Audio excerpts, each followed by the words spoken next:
اللهم صل على محمد وآل محمد.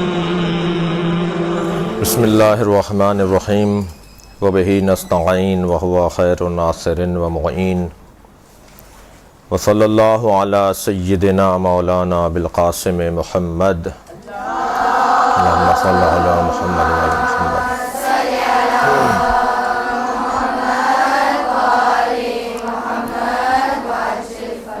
وآلہ الطیبین الطاہرین المعصومین ولعنۃ اللہ علی اعدائہم اجمعین من یوم عداوتہم الی قیام یوم الدین.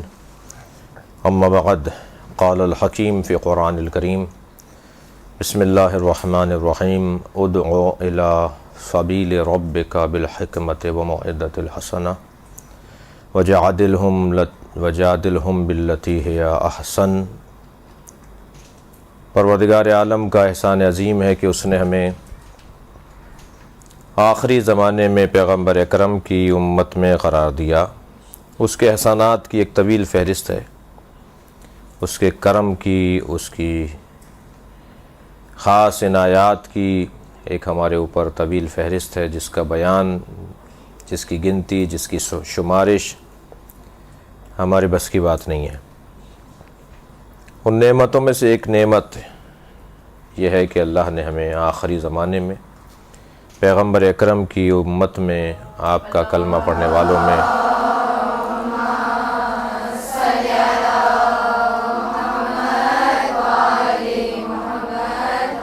قرار دیا، اور ہم آپ کی امت میں ہونے کی وجہ سے دیگر امم پر فضیلت اور فوقیت اور اہمیت رکھتے ہیں. جب کسی کو کوئی فضیلت دی جاتی ہے تو اس سے ریاضت بھی مانگی جاتی ہے. فضیلتوں کا مصیبتوں سے بڑا گہرا تعلق ہے. فضیلتوں کا ریاضتوں سے، محنتوں سے، مشقتوں سے، پریشانیوں سے، الجھنوں سے بڑا گہرا تعلق ہے. جو جتنا بڑا صاحب فضیلت ہوگا اتنا ہی اسے پریشانیوں کا سامنا زیادہ کرنا پڑے گا.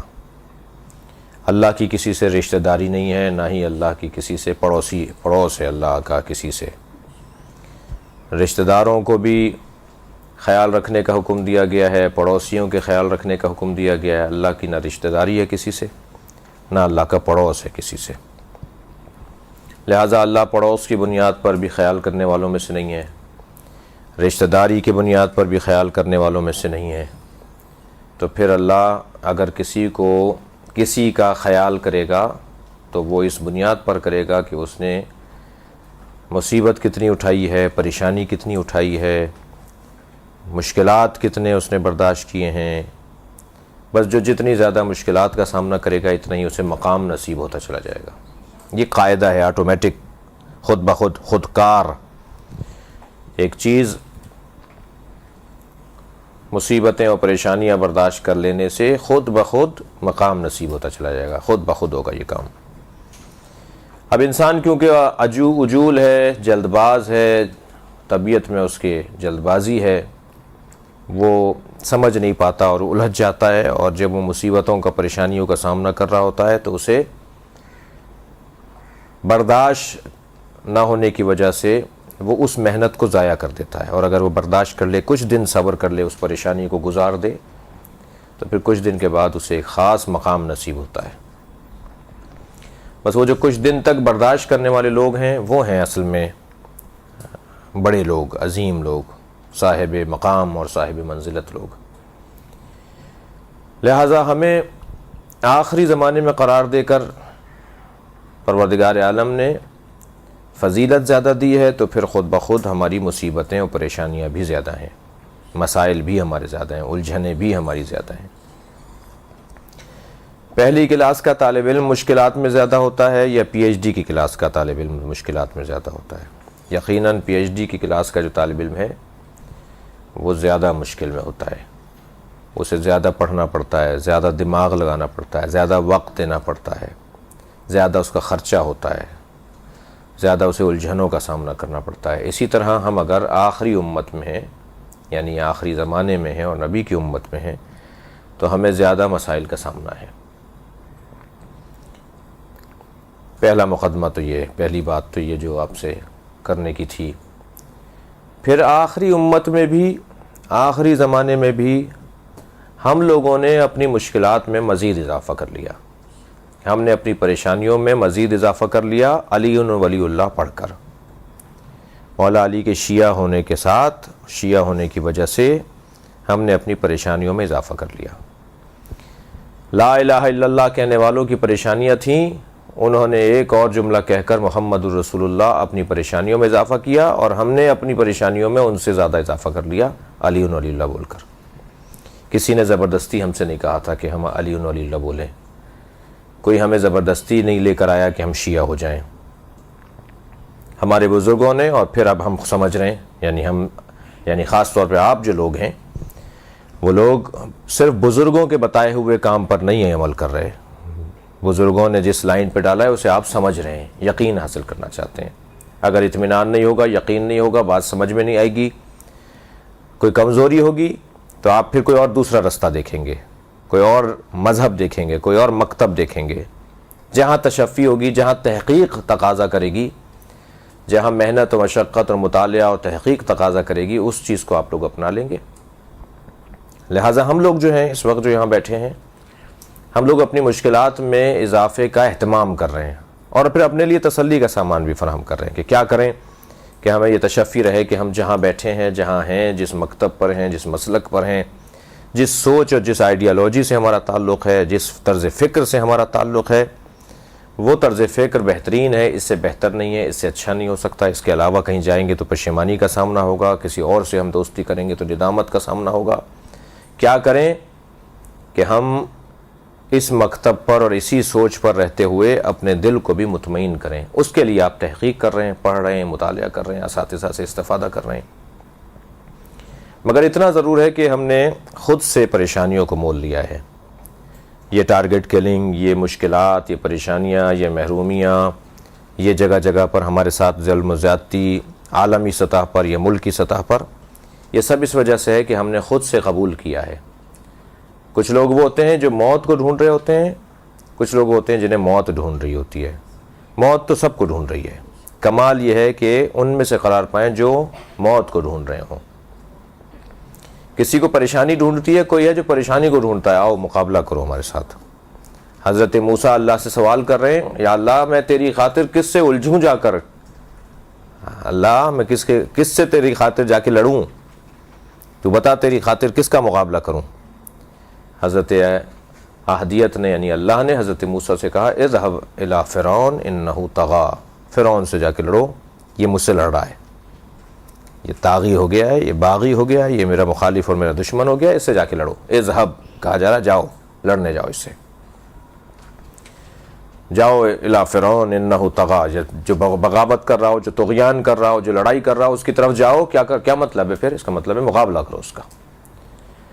تو ہم نے بھی بہت دل سے، پسند سے اس مکتب کو انتخاب کیا ہے۔ ہمارے بزرگوں نے اگر خدا نخواستہ بالفرض محال اتفاقی طور پہ عرض کر رہا ہوں کہ کسی نے تصادفاً اتفاقاً مذہب کو اختیار کیا تھا، بغیر سمجھے کیا تھا، تو ہم الحمدللہ سمجھ کر یہ کام کرنا چاہ رہے ہیں۔ اور اتنا طے ہے کہ اس سے بہتر کوئی سوچ نہیں ہے، اس سے بہتر کوئی دین نہیں ہے، اس سے بہتر مکتب نہیں ہے، اس سے بہتر انداز تفکر نہیں ہے، اس سے بہتر رہنما نہیں ہے، اس سے بہتر رہنمائی کے اصول نہیں ہے۔ ہم بڑے ہی دھڑلے سے اور بڑے ہی اطمینان کے ساتھ کسی سے بھی ہم مناظرے کو چیلنج کر سکتے ہیں کہ ہم سے آ کے بات کرو، اس سے بہتر کوئی نہیں ہے، ہم سے آ کے بات کرو۔ ہم میرٹ پر بات کرنے والے لوگ ہیں، ہم اہلیت اور صلاحیت کی بنیاد پر جینے والے لوگ ہیں، ہم قابلیت کی بنیاد پر لوگوں کو جن کو مانتے ہیں قابلیت کی بنیاد پر مانتے ہیں، جس کی ایک موٹی سی مثال یہ ہے کہ حضرت آدم کو مسجود ملائکہ کس بنیاد پہ قرار دیا گیا؟ کیا سبب تھا کہ حضرت آدم فرشتوں سے افضل قرار پائے؟ وہ سبب تھا علم۔ علم میں حضرت آدم سبب بنا تھا۔ پوچھا تھا دونوں سے کہ تم بتاؤ ہؤلاء اسماء، یہ کیا ہیں؟ تو فرشتے نہیں بتا پائے اور حضرت آدم بتا سکے، تو فوراً فرشتوں سے کہا کہ آدم کو سجدہ کریں۔ جب حضرت آدم کو سجدہ ہوا تو اس کا سبب کیا قرار پایا؟ علم، علم کی فضیلت۔ جو زیادہ بڑا عالم ہوگا اتنا ہی صاحب فضیلت ہوگا، اتنا ہی اس کا مقام بلند ہوگا۔ اگر قرآن کی تعلیم کی روشنی میں فضیلت علم کو حاصل ہے تو پھر بعد از پیغمبر اگر کوئی اصحاب پیغمبر میں اور امت محمدیہ میں کوئی عالم ہے تو وہ مولا کائنات کی ذات ہے۔ مولا نے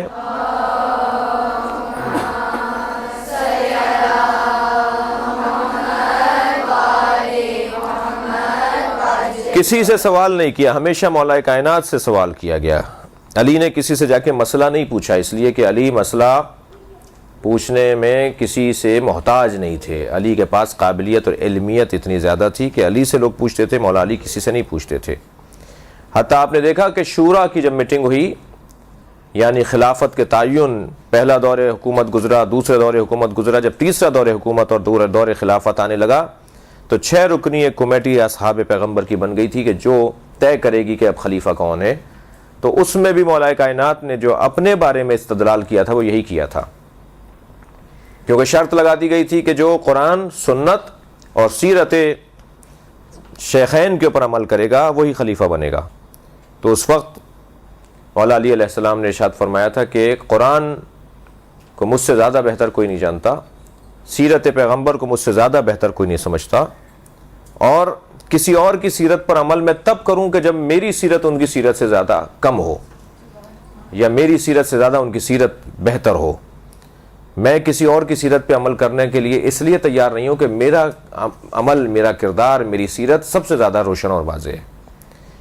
تو یہاں مولا کائنات نے اپنی فضیلت کو بھی عنوان قرار دیا تھا اسی بنیاد پر کہ میں قابل زیادہ ہوں ان سے، میرے اندر فضیلت زیادہ ہے ان سے۔ علمی اعتبار سے بھی میں دوسروں سے زیادہ فضیلت رکھتا ہوں، کردار اور سیرت کے حوالے سے بھی میں دوسروں سے زیادہ مضبوط ہوں۔ اس لیے قاعدہ یہی ہے کہ جو زیادہ قابل ہوگا اس کی پیروی کی جائے گی، جو کم قابل ہوگا اس کی پیروی نہیں کی جائے گی، بلکہ وہ پیروی کرے گا اس کی کہ جو زیادہ قابل ہوگا۔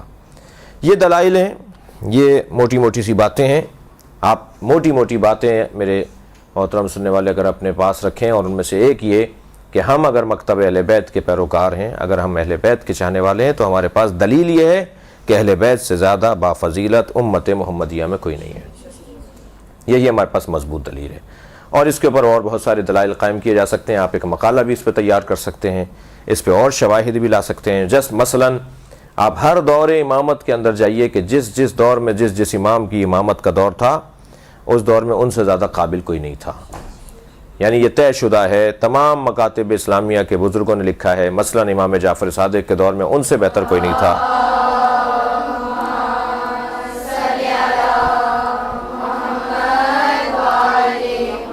دیگر ائمہ کے ابھی ایسے ہی ان کے دور میں ان سے بہتر کوئی نہیں تھا، قابلیت میں ان سے زیادہ بہتر کوئی نہیں تھا۔ یہی دلیل ہے ہمارے مکتب کی حقانیت کی۔ مکتب ہمارا بہترین مکتب ہے، میں کتنا بہتر ہوں، مجھے کتنا اچھا اور ہونا چاہیے، یہ ایک علیحدہ بحث ہے۔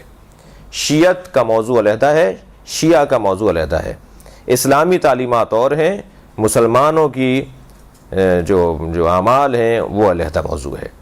تو ہمیں کوشش یہ کرنی ہوگی کہ جو بہترین نظام ہے، جو بہترین مکتب ہے، جو بہترین اسکول ہے، جو بہترین سسٹم ہے، اس کے پیروکار بنے اور بہتر پیروکار بنے۔ جو کمزوریاں، جو خامیاں، جو نقص، جو عیب ہمارے اندر اگر پایا جاتا ہے تو ہم اسے دور کریں اور بہتر سے بہتر اپنے کردار کو پیش کر سکیں۔ یہ لب لباب ہے ہمارے مکتب کی حقانیت کی۔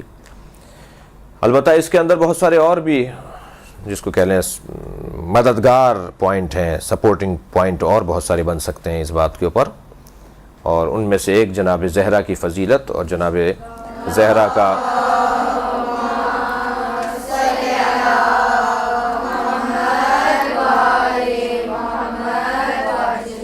اور بی بی کی مظلومیت، بی بی کے ساتھ جو کچھ ہوا وہ خود ایک عنوان ہے مکتب اہل بیت کی حقانیت کے اوپر۔ تو اس کے پاس چونکہ علوم آل محمد کا ایک بہت عظیم ذخیرہ ہے اس مکتب کے پاس، ہمارے پاس نہج البلاغہ ہے، ہمارے پاس صحیفہ سجادیہ ہے، ہمارے پاس احادیث ائمہ اہل بیت ہیں، ہمارے پاس کربلا جیسی عملی ایک سیرت ہے، ہمارے پاس ائمہ اہل بیت کی قربانیاں ہیں، ہمارے پاس مظلومیت کا ایک بہت بڑا عنوان ہے۔ تاریخ میں جو مکتب، جو مسلک، جو سوچ، جو سمجھ مظلوم واقع ہوئی ہے، ظلم کا نشانہ بنی ہے، وہ ہمارے پاس موجود ہے۔ یہ تمام وہ حقانیت کے پہلو ہیں کہ جس کی بنیاد پر ہم اپنے آپ کو صحیح اور سالم مانتے ہیں۔ ہمارے اوپر جن باتوں کے حوالے سے اعتراض ہو سکتے ہیں وہ اعتراضات بہت ہی آسانی سے ان خطوط پر سوچنے کے ذریعے سے حل کیے جا سکتے ہیں۔ یہ خطوط جو میں نے ابھی آپ کے سامنے موٹی موٹی باتیں عرض کی، ان خطوط پر جتنا ہم گہرائی میں جاتے چلے جائیں گے، سوچتے چلے جائیں گے، ہم پر ہونے والے اعتراضات کے جوابات بھی انہی رستوں سے اور انہی یہی سوچ جو ہے اس کے ذریعے سے ہم ان کو جوابات دے سکتے ہیں۔ مثلا آپ کے ہاں فلاں کام ہوتا ہے، آپ کے ہاں فلاں انداز اپنایا جاتا ہے، آپ کے ہاں فلاں کام کیا جاتا ہے، ہمارے اوپر جو اعتراضات ہوتے ہیں ہم ان کو بھی اسی انداز سے، بہتر انداز سے اس کو جواب دے سکتے ہیں۔ آج کی اس پہلی نشست میں طے یہ ہوا ہے کہ اب یہ میرے مختصر بیان کے بعد آپ کی جانب سے سوال اور جوابات ہوں گے۔ آپ سوچئے سوالات، اور اگر لکھ کر بھیج سکتے ہیں تو لکھ کر بھیجیں، اور اگر مائک کا کوئی نظام ہے تو اس کے ذریعے سے سوال کیا جائے، اور پھر دوسری نشست میں ایک مختصر سے خطاب کے بعد حضرت مسلم کے مصائب پڑھوں گا اور مجلس پڑھوں گا آپ کے سامنے، اور اس طرح سے ہماری 2 نشستیں آپ کے ساتھ مکمل ہو جائیں گی۔ بہت کم موقع ملتا ہے آپ لوگوں کو کہ آپ جو ہے ہم جیسے طالب علموں سے سوالات کریں، اور ہم آپ کو اپنے تجربات کی روشنی میں، اپنے مشاہدات کی روشنی میں، اپنی ریاضت کی روشنی میں، جو ہمارا اس ملک میں ایک سفر ہے، ایک کام ہے اور تجربات ہیں، اس کی روشنی میں ہم آپ کو جواب دے سکیں۔ تو بسم اللہ، اگر کوئی ذہن میں سوال ہے تو سوال فرمائیں۔ سر، ہم مشکلات کو اٹھا رہے ہیں کہتے تھے ماننے والے، تو مسئلہ یہ ہے کہ ہم جو اوروں کے ہاتھوں اٹھا رہے ہیں تو لیکن ہم اللہ کا اپنے ہاتھوں میں اٹھا رہے ہیں، ہم آپس میں بھی تو متحد نہیں ہو سکتے، اس کی کیا مسئلہ ہے؟ جتنا اتحاد اس وقت ہمارے قوم میں ہے ماضی میں کبھی نہیں تھا۔ یہ جو ایک زاویہ جو آپ نے بیان کیا، ابھی ہماری خواہر نے سوال کیا کہ ہم جو دشمن کی طرف سے، مخالف کی طرف سے نقصان اٹھا رہے ہیں، کیونکہ میں دہرا رہا ہوں سوال جن کو جواب ان کا سوال نہ گیا ہو، اور ایک جانب ہم اپنی طرف سے نقصان اٹھا رہے ہیں، آپس کا اختلاف، آپس کی لڑائیاں، عدم اتفاق، اس وجہ سے ہم نقصان اٹھا رہے ہیں۔ تو یہ تو ایک وہ بات ہے جو سب کر رہے ہیں، یہ والا سوال سب کے ذہنوں میں ہے۔ میں آپ کو صفحے کا دوسرا رخ دکھا رہا ہوں۔ جتنا اتفاق اور جتنا اتحاد ملت جعفریہ میں، شیعہ قوم میں اس وقت ہے، ماضی میں کبھی نہیں تھا، ماضی میں کبھی نہیں تھا۔ علماء کرام ایک دوسرے کے خلاف، شیعہ علماء کرام ایک دوسرے کے خلاف مقالے لکھتے تھے، کتابیں لکھتے تھے، تقریریں کرتے تھے۔ اب ایسا نہیں ہو رہا۔ کوئی عالم آپ پورے کراچی میں ڈھونڈ کے بتائیے کسی عالم نے کسی عالم کے خلاف کہاں تقریر کی ہے۔ ماضی میں علماء کرام آپس میں نہیں بیٹھتے تھے، ملاقاتیں نہیں کرتے تھے، مشکل تھی ملاقاتیں، ان کی بہت کم تھیں، اور بہرحال موجودہ کیفیت سے اچھی نہیں تھی کیفیت۔ آج علماء کرام میں اتحاد ہے، ملاقاتیں ہیں، بیٹھکیں ہیں، مسائل کے حل کے اوپر غور کرتے ہیں، فوراً کسی ایشو پر جمع ہو جاتے ہیں، مشورہ کرتے ہیں۔ ماضی میں ایسا کم تھا، میں نہیں کہتا کہ ماضی میں بالکل نہیں تھا ایسا۔ اس کے علاوہ جماعتیں اگر ماضی میں ہمارے ہاں دیکھی جائیں تو آج سے زیادہ تھیں جماعتیں۔ آج جو ہماری قوم میں جماعتیں ہیں اس سے زیادہ جماعتیں تھیں ماضی میں ہمارے درمیان، گروپ ہمارے درمیان ماضی میں اس سے زیادہ تھے۔ ہمارے بڑے بڑے نام، بڑی بڑی شخصیات جو قائدین ہمارے گزرے ہیں، سید محمد دہلوی رحمۃ اللہ علیہ، مفتی جعفر حسین رحمۃ اللہ علیہ، شہید علامہ عارف حسینی رحمۃ اللہ علیہ، ان کے زمانے میں بھی تنظیمیں تھیں، ان کے زمانے میں بھی گروپنگ تھی، اور ایک دوسرے کے خلاف محاذ آرائی تھی۔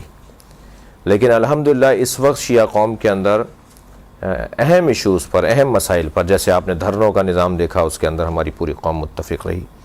ہمارے پاکستان میں اس وقت 400 سے زیادہ مدارس ہیں، دینی مدارس ہیں، ان میں آپس میں اتحاد بن چکا ہے، ہم ایک ساتھ بیٹھتے ہیں۔ ہمارے ہاں اسکولز جو بن رہے ہیں اور کالج جو بن رہے ہیں اور جو مدرسے جو بن رہے ہیں، ان کا آپس میں ایک تشکل ہے، ایک انجمن ہے، ایک ٹرسٹ ہے، ایک ادارہ ہے جو آپس میں مسائل کو حل کرتا ہے۔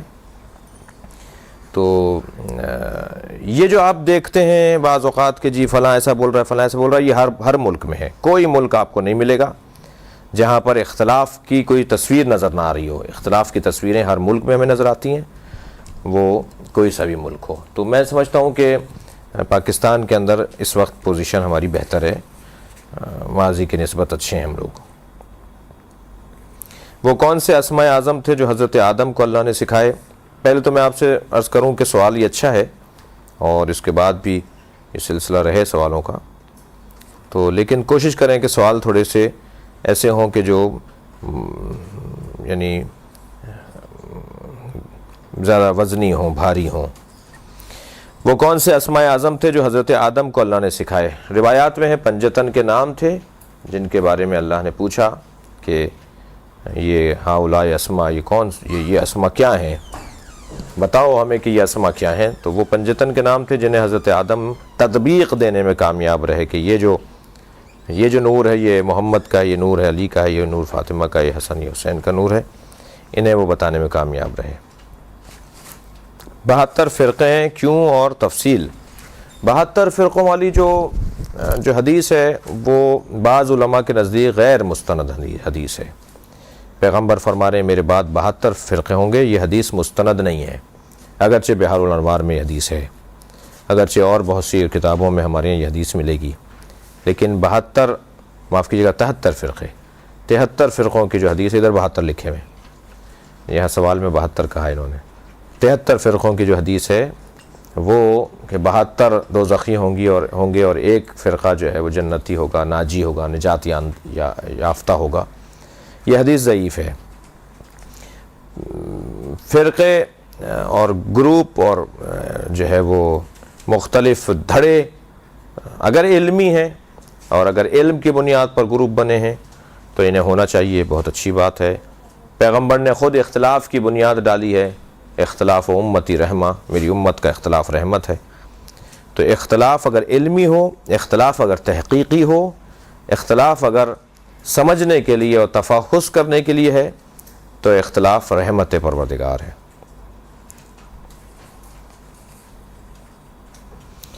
لوگ کہتے ہیں کہ ہماری اذانیں 3 ہوتی ہیں، اس کا جواب کیا دیا جائے؟ ہمارے ہاں اذانیں 3 ہوتی ہیں کیونکہ ہم نمازوں کو ملا کے پڑھتے ہیں۔ سوال یہ ہے کہ ہم کیونکہ تعداد میں دنیا میں کم ہیں اس لیے ہم سے سوال کیا جاتا ہے، جبکہ ہمیں سوال کرنا چاہیے اپنے دوستوں سے کہ پیغمبر اکرم نے نمازیں ملا کر پڑھیں، ظہر عصر کو پیغمبر نے ملا کے پڑھا اور علیحدہ علیحدہ بھی پڑھا، مغرب عشاء کو پیغمبر اکرم نے ملا کے پڑھا اور علیحدہ علیحدہ بھی پڑھا۔ تو ہم نے تو آج تک کسی کو نہیں کہا جو علیحدہ پڑھتے ہیں وہ غلط کرتے ہیں، لیکن ہم جو ملا کر پڑھتے ہیں تو اگر ہمیں یہ کہا جائے کہ ہم جو ملا کر پڑھتے ہیں ہم غلط پڑھتے ہیں تو یہ پیغمبر اکرم پر اعتراض ہے۔ پیغمبر اکرم نے دونوں طریقے پر عمل کر کے دکھایا تاکہ میری امت آسانی میں رہے۔ صحیح بخاری، صحیح مسلم، اہل سنت کی کتابوں میں روایت موجود ہیں۔ اب جب آپ کو 2 نمازوں کو ملا کے پڑھنا ہے تو اذان کا فلسفہ ہے اعلان، لوگوں کو آگاہ اور اطلاع کرنا کہ نماز کھڑی ہو رہی ہے، جماعت کھڑی ہو رہی ہے۔ تمام فقہی کتابوں میں اذان اعلام اور ہے، اذان للصلاۃ اور ہے، نماز کی اذان اور ہے اور اعلان کی اذان اور ہے۔ تو لاؤڈ اسپیکر پر جو اذان کہی جاتی ہے وہ اذان کہی جاتی ہے اعلام کی اذان، یعنی اعلان کی اذان۔ اعلام بھی لفظ صحیح ہے میم کے ساتھ اور نون کے ساتھ، اعلان بھی لفظ صحیح ہے۔ اور پھر جب لوگ سب اعلان سن کر جمع ہو جاتے ہیں تو پھر دوسری نماز کے لیے ہمارے ہاں اقامت کہی جاتی ہے، اور اگر اذان بھی کہی جائے مطلق ذکر کی نیت سے تو وہ بھی صحیح ہے، اس کے لیے لازم نہیں ہے کہ اسے لاؤڈ اسپیکر پر کہا جائے، کیونکہ جنہیں بلانا تھا انہیں بلا لیا گیا اور انہیں پتہ ہے کہ اب سب جمع ہوں گے تو دونوں نمازوں کو ایک ساتھ پڑھیں گے۔ عورتوں کا دھرنوں میں جانا کیسا ہے؟ جیسے ہماری شیعت کے مطابق ہوں جن میں ہماری ضرورت ہو۔ عورتوں کا دھرنوں میں جانا یا کسی بھی احتجاج میں جانا یا کسی بھی ریلی میں جانا جہاں قومی فریضہ بنتا ہو، قومی ذمہ داری بنتی ہو، اپنی حمیت، غیرت، اپنے اتحاد کا ثبوت اس کا لازمہ قرار پائے، جس سے قوم کو تقویت پہنچے، جسے ملت کو اعتماد ملے، تو جہاں مردوں کا جانا ضروری ہے وہاں عورتوں کا جانا بھی روکا نہیں گیا ہے، انہیں منع نہیں کیا گیا ہے۔ بعض اوقات ان کے جانے سے تقویت ملتی ہے، بعض اوقات ان کے جانے سے اور زیادہ بہتر وقار سامنے آتا ہے۔ آج کل سننے میں آ رہا ہے کہ زنجیروں کا ماتم کرنا یا ویسے ماتم کرنا غلط ہے، یہ بتائیے کہ ماتم کرنا ٹھیک ہے؟ ماتم کے بارے میں ہمارے پاس دلائل بہت زیادہ ہیں۔ حضرات اصحاب پیغمبر اور حضرات ازواج پیغمبر نے ماتم کیا ہے، یہ اہل سنت کی کتابوں میں درج ہے، اور ائمہ اہل بیت نے ماتم کیا ہے، اور ماتم مطلقاً اپنے بدن کے اوپر اس حد تک ہاتھ مارنا ہے کہ جس سے جان کا خطرہ نہ ہو، اور اپنے بدن کو تکلیف اس حد تک پہنچانا اس عشق اور محبت کے اظہار کے اندر کہ جس سے جان جانے کا خوف نہ ہو، اس کی اجازت دی ہے تمام مجتہدین نے ائمہ کی روایات کی روشنی میں۔ خونی ماتم کے اوپر حضرت آیت اللہ خامنئی نے روکا ہے، حضرت آیت اللہ سیستانی نے سکوت کا حکم دیا ہے، خاموشی کا حکم دیا ہے۔ وہ کہتے ہیں جی میں کچھ نہیں بولوں گا، خاموش رہوں گا اس موضوع پر۔ اور دیگر مجتہدین میں ایک بہت بڑی تعداد نے جو ہے وہ یہی نظریہ جو آغا سیستانی کا ہے اسے انتخاب کیا ہے، اور ایک تعداد نے آغا خامنئی کے نظریے کو انتخاب کیا ہے۔ ہمارے ہاں عزاداری مسلم ہے، لیکن طریقے مختلف ہو سکتے ہیں۔ امام حسین کی عزاداری میں شیعہ قوم میں پوری دنیا میں اختلاف نہیں ہے، لیکن عزاداری کے طریقوں میں ہمارے یہاں اختلاف ہو سکتا ہے۔ پاکستان میں یہ انداز ہے، انڈیا میں وہ انداز ہے، ایران میں وہ انداز ہے۔ مثلا مختلف ممالک میں عزاداری کے طریقوں میں اختلاف ہو سکتا ہے، لیکن اصل عزاداری متفق ہے، اس میں ہماری قوم میں پوری دنیا میں کہیں اختلاف نہیں ہے۔ اللہ نے شیطان کو کہا کہ حضرت آدم کو سجدہ کرے تو اس نے اللہ کی نافرمانی کی اور جنت سے نکل گیا۔ انسان تو روزانہ اللہ کی نافرمانی کرتا ہے، اس کے ساتھ اتنا برا کیوں نہیں کیا جاتا؟ شیطان کا اور حضرت آدم کا اور فرشتوں کا جو واقعہ ہے جو قرآن مجید سورہ بقرہ کے اندر موجود ہے، یہ واقعہ ایک مثال بنانا تھا اللہ کو۔ تو اگر اللہ ایک ایک کو پکڑ پکڑ کے نکالے گا، اگر اللہ ایک ایک کے ساتھ یہی کرے گا جو شیطان کے ساتھ کیا ہے، تو پھر اللہ کے پاس تو معاذ اللہ کوئی اور کام باقی نہیں رہا، وہ یہی کام معاذ اللہ کرتا رہے گا۔ اس نے ایک مثال دے دی کہ یہ ہوتا ہے انجام، یہ ہوتا ہے ایسے شخص کا اختتام کہ جو میری نافرمانی کرتا ہے۔ تو کچھ کو ایک کو اسی وقت سزا دے کر اللہ نے دکھا دیا، اور کچھ کے لیے آخرت رکھ لی تاکہ ہو سکتا ہے یہ توبہ کر لیں، معافی مانگ لیں، اپنی غلطیوں کا ازالہ کر لیں۔ نافرمانی کر لی ہے لیکن ممکن ہے اس کا ازالہ کرنا ان کے لیے میسر ہو جائے۔ آج کے دور میں صحیح اور غلط عالم کا فیصلہ کرنا مشکل ہو گیا ہے، کیونکہ نامور علماء بھی ایسی باتیں کرتے ہیں جس کا غلط یا صحیح ہونے کا فیصلہ نہیں کر پاتے، اور ایسے لوگ جو زیادہ مطالعہ نہیں کرتے وہ ان باتوں پر عمل کرنے لگتے ہیں۔ تو ایسے عالم کو پہچاننے کا کیا طریقہ ہے کہ وہ صحیح کہہ رہا ہے یا غلط کہہ رہا ہے؟ پہلی بات تو یہ کہ یہ الجھن تو باقی رہے گی، پہلے یہ ذہن میں بٹھا لیں آپ اپنے، یہ الجھن باقی رہے گی، کیونکہ پرفیکٹ جو ہیں وہ ائمہ ہیں، بالکل ٹھیک ٹھاک، جس میں ایک رتی برابر بال برابر بھی شک نہیں کر سکتے، وہ ائمہ کا وجود ہے۔ حتیٰ مراجع تقلید، حتیٰ مجتہدین کرام، حتیٰ بزرگان دین، نہیں ہو سکتا کہ ہمیں دونوں ایک ہی بات کرتے ہوئے دکھائی دے رہے ہوں، اور یقیناً جب دونوں ایک بات نہیں کر رہے تو آپ کا یہ سوال وہاں بھی آئے گا کہ ہم اس پر عمل کریں یا اس پر عمل کریں۔ تو پہلی بات تو یہ ذہن میں بٹھائیں کہ ائمہ کے علاوہ حتیٰ ائمہ اہل بیت جن کے بارے میں ہمارا عقیدہ ہے کہ وہ معصوم ہیں، ان سے ان کے زمانے کے جو اصحاب تھے، ان کے چاہنے والے تھے ان کے زمانے کے، ان سے وہ اختلاف کرتے تھے، ان کے چاہنے والے، انہیں بھی وہ باتیں سمجھ میں نہیں آ رہی ہوتی تھیں۔ یعنی ائمہ کے زمانے کے شیعوں کو ائمہ کی باتیں بہت سے شیعوں کو سمجھ میں نہیں آتی تھی۔ یہ سوال اس وقت بھی کرتے تھے جو ابھی کیا ہے آپ نے سوال، کہ حضرت کا کام ہمیں سمجھ میں نہیں آ رہا، حضرت کی بات ہمیں سمجھ میں نہیں آ رہی، ہمیں طے نہیں ہو پا رہا کیا غلط ہے اور کیا صحیح ہے۔ تو بس پھر جب ائمہ کے زمانے میں بھی اس طرح کے سوالات ائمہ کے زمانے کے چاہنے والے کرتے تھے تو پھر کسوٹی کیا ہے؟ کسوٹی اور پیمانہ کیا ہے؟ کسوٹی اور پیمانہ جو وہاں تھا وہ واضح اور روشن اور بہت ہی صاف ستھرا ہے، اور یہاں اس سے ہمیں مدد مل سکتی ہے۔ وہاں کیا تھا؟ وہاں پیمانہ یہ تھا کہ معصوم ہے، اور معصوم کے بات پر بات نہیں کی جاتی، معصوم ہے، معصوم کی اطاعت کی جاتی ہے۔ ہمیں اگر سمجھ میں نہیں آ رہا کہ یہ غلط کہہ رہے ہیں یا یہ صحیح کہہ رہے ہیں تو ہمیں اپنے آپ کو سمجھانا ہے کہ کیونکہ کہنے والا معصوم ہے ہم غلط ہو سکتے ہیں، یہ غلط نہیں ہو سکتا۔ یہ قاعدہ ائمہ کے یہاں تھا۔ ہمارے ہاں یعنی علماء کرام یعنی غیر معصوم کے ہاں یہ کیا قاعدہ کیسے بنے گا؟ زیادہ سے زیادہ قابلیت کی بنیاد پر، اور قابلیت کا تعلق صرف علم سے نہیں ہے، قابلیت کا تعلق تین موٹی موٹی باتوں سے ہے: علم، عمل اور بصیرت۔ اگر کسی عالم دین میں یہ تین چیزیں موجود ہیں، علم میں وہ پختہ ہو، کہاں سے پڑھیں یہ آپ کا حق ہے پوچھنا، کتنا عرصہ پڑھیں، کتنی تعلیم حاصل کی ہے یہ جاننا آپ کا حق ہے، یعنی آپ سے مراد جو بھی اس الجھن میں مبتلا ہے جو سوال ہے۔ اور عملی طور پر ان کے قول میں اور ان کے فعل میں، ان کے گفتار میں، ان کے کردار میں، ان کے معاملات میں کتنا فرق ہے عملی طور پر، یہ سمجھنا ایک پیروی کرنے والے اور ایک ماننے والے کے لیے بہت ضروری ہے۔ اور تیسری چیز وہ ہے بصیرت. بہت ساری آپ کو ایسی شخصیات دکھائی دیں گے کہ جو عالم بہت اچھے ہیں, متقی پرہیزگار بھی پہلے درجے کے ہیں, مگر بصیرت ان کے ہاں نہیں پائی جاتی, سمجھداری نہیں پائی جاتی, معاملہ فہمی نہیں پائی جاتی, حکمت اور دانائی نہیں پائی جاتی, فیصلہ کرنے میں جذباتی ہو جاتے ہیں, جلد باز ہو جاتے ہیں, غصہ ان پہ غالب ہے, جی جلدی فیصلہ کرتے ہیں, غسیل ہیں. تو صاحب بصیرت اور حلیم اور بردبار اور صاحب فضیلت ہونا, عالم, عامل اور صاحب بصیرت. اگر کسی عالم میں یہ تین صفتیں واضح نظر آ رہی ہوں تو وہ بہتر ہے ان علماء سے کہ جن کے ہاں ان تینوں چیزوں میں کمزوری دکھائی دے رہی ہے. واضح ہے بات؟ کوشش ہے کہ اپنے بچوں کو امام زمانہ کا سپاہی بناؤں, لیکن مدرسے کی تعلیم دلوانا محال ہے. لوگ اپنے حالات کے سدھار کے لیے امریکہ, کینیڈا کی کوشش کرتے ہیں, ایران, مدینہ, نجف جانے کی کیوں نہیں؟ یہ غلط تو نہیں ہے؟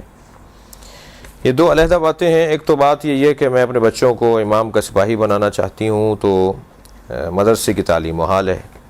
میں نہیں سمجھ رہا اس وقت ماشاءاللہ آپ مدرسے میں ہی بیٹھے ہوئے ہیں, اس وقت مدرسے کی تعلیم ہی کا حصہ ہے ہماری گفتگو اور ہماری آج کی ہمارا یہ اجتماع. اس لیے کیسے محال ہے, کیا مراد ہے؟ میں سمجھتا ہوں کہ اس کو ذرا زیادہ اس پہ زیادہ پریشان نہ ہو ہماری یہ بہن جس نے بھی یہ لکھا ہے. جیسے آج یہاں آئی ہیں ایسے دوبارہ بھی آ سکتی ہیں, اپنے بچوں کو بھی یہاں بھیج سکتی ہیں, یا ان کے گھر کے قریب اگر کوئی اس طرح کا کوئی نظام ہے تو اسے جو ہے وہ اس سے استفادہ کر سکتے ہیں. فرما رہے ہیں کہ اپنے حالات کو بہتر کرنے کے لیے کینیڈا, امریکہ کا رخ کرتے ہیں لوگ, ایران اور نجف کیوں نہیں جاتے؟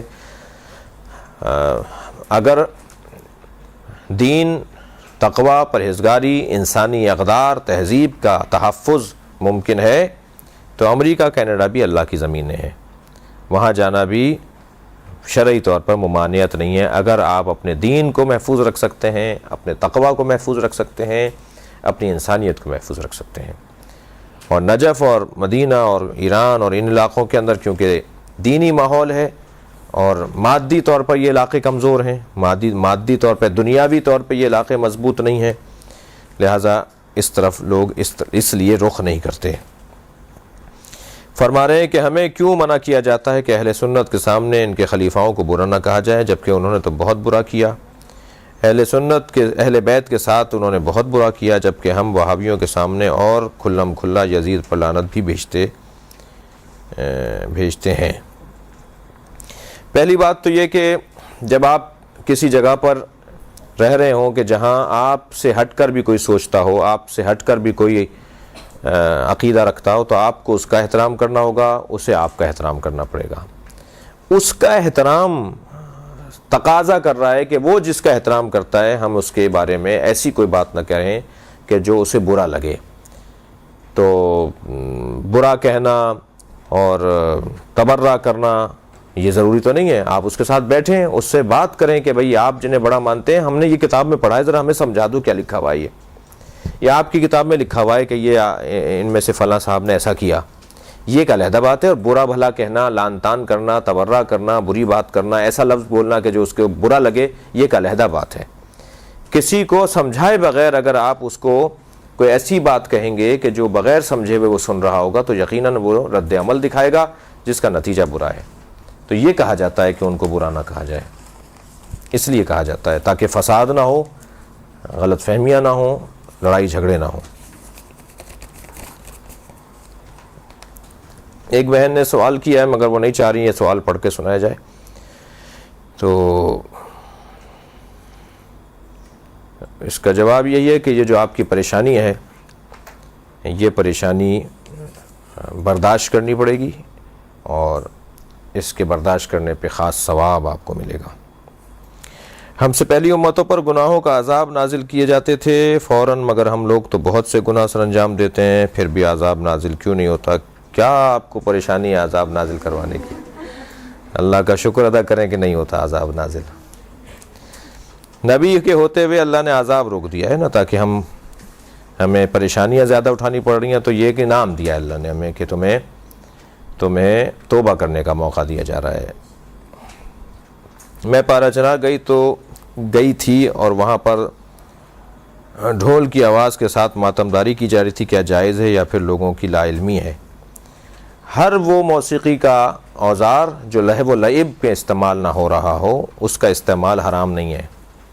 موسیقی لہو و لعب سے تعبیر ہے۔ اگر موسیقی میں لہو و لعب نہیں ہے، بے راہ روی نہیں ہے، بگاڑ نہیں ہے، فساد نہیں ہے، اخلاقی فساد اگر موسیقی کے اندر نہیں ہو رہا تو وہ موسیقی حرام نہیں ہے۔ موسیقی مطلقاً حرام نہیں ہے، گانا حرام ہے، ٹھیک ہے، لیکن موسیقی مطلقاً حرام نہیں ہے۔ جو ساز باز جو بجتے ہیں، یہ جیسے پریڈ کے موقع پر فوج والے ایسا کر رہے ہوتے ہیں، سپاہی ایک خاص ایک چیز بجا رہے ہوتے ہیں، یا بعض اوقات جو ہے وہ قومی ترانے پڑھے جا رہے ہوتے ہیں، اس میں بھی موسیقی ہے، اس میں بھی آلات موسیقی استعمال ہو رہے ہیں۔ تو موسیقی مطلقاً حرام نہیں ہے۔ وہ موسیقی جو لہو و لعب کا شکار ہو، وہ موسیقی جو بے راہ روی اور فساد روحانی اور جسمانی اور جنسی فساد کی طرف انسان کو لے جائے، وہ موسیقی حرام ہے۔ جو مجتہدین کے نام سے جھوٹے فتوے منظر عام پر آتے ہیں تو کیا ہم اس پر بغیر تحقیق کے عمل کر سکتے ہیں؟ جیسے کہ آج کل ایک فتویٰ آیت اللہ ثانی آیت اللہ خامنائی کے حوالے سے شاعری میں بی بی زہرا اور مولا علی پر جو منقبت ہے وہ حرام ہے، کیا ایسے فتوے پر عمل کیا جائے یا پھر نہیں؟ جب آپ نے خود کہہ دیا غیر مستند ہیں، جب آپ خود کہہ رہے ہیں کہ یہ ہو رہا ہے کہ بغیر تحقیق کے ایسی چیز پیش کی جاتی ہے تو احتیاط بہت ضروری ہے۔ فتویٰ حکم الہی ہے، فتویٰ حکم معصوم ہے، فتویٰ جو ہے وہ شرعی حکم ہے، اور شرعی حکم کو جب تک ہم تحقیق نہیں کر لیں اس وقت تک ہمیں تسلیم نہیں کرنا۔ لوگ بولتے ہیں کہ علم کے سامنے دعا کیوں مانگتے ہو، کیا شرک کرتے ہو تم؟ تو ہم کیا جواب دیں؟